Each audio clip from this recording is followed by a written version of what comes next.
Things you didn't know about He-Man and the Masters of the Universe. Syndication Sensation.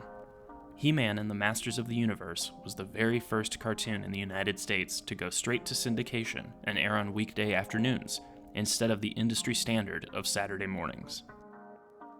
Voice acting challenges.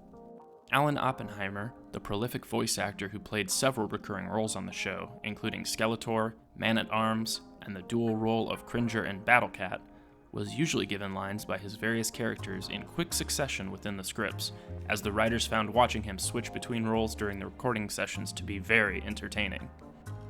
Oppenheimer is amazingly still working today at the age of 89, with roles that include this year's Toy Story 4.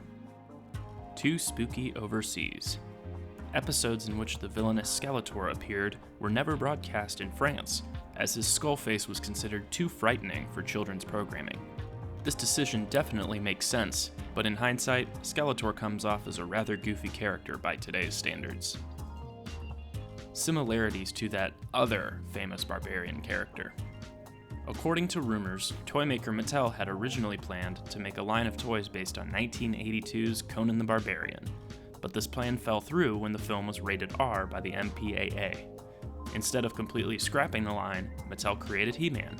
Roger Sweet, a key figure in the development of the toy line, has refuted this rumor by stating that the He-Man toys were in production a good 2 years before the Schwarzenegger film released. There was even a lawsuit in which the owners of the Conan IP sued Mattel for copyright infringement, but Mattel ultimately won and was able to retain the rights to He-Man.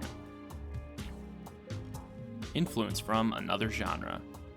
The biggest influence in the creation of He-Man was actually George Lucas's Star Wars franchise, after Mattel declined a deal to create a toy line for the 1977 blockbuster sensation. After the success of the Star Wars toys created by rival Kenner Products, Mattel launched several competing toy lines to get in on the hot trend.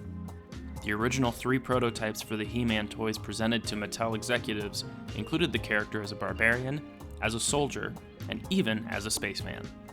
They ultimately decided on the barbarian design, but he was slightly altered from his original black-haired, dark-skinned look. Deciding how to tell the story correctly. Executive producer Lou Shamer played a key role in developing the concept of He-Man that had been established by Mattel Toys and DC Comics. That's right, DC Comics was the origin of the He-Man story, releasing the comic series He-Man and the Power Sword, Masters of the Universe, alongside the first toy line in 1981. This was the introduction of Prince Adam as He-Man's alter ego. The Filmation animated show made changes to the character of the sorceress, combining her with the Falcon Zor, as well as introducing Orko, the comic relief, to make the show more kid-friendly. Despite these changes, the show still came under fire from some groups as too violent, with some even accusing it of having hidden satanic messages. Animation corner cutting. The original name for the character of Orko was actually Gorpo.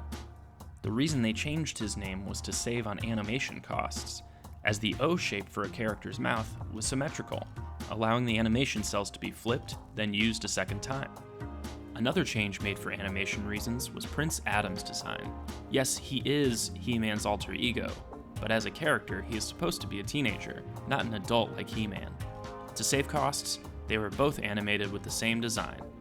We didn't really care as kids though, as the show let us use our own imagination to see Adam as a teenager.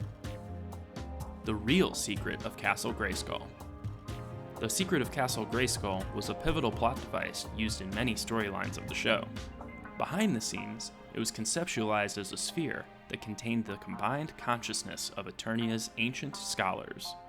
It eventually had to be dropped from being directly mentioned in the show, but references were of course still made to this great power. In the 2002 reboot, this concept was explored much more in detail,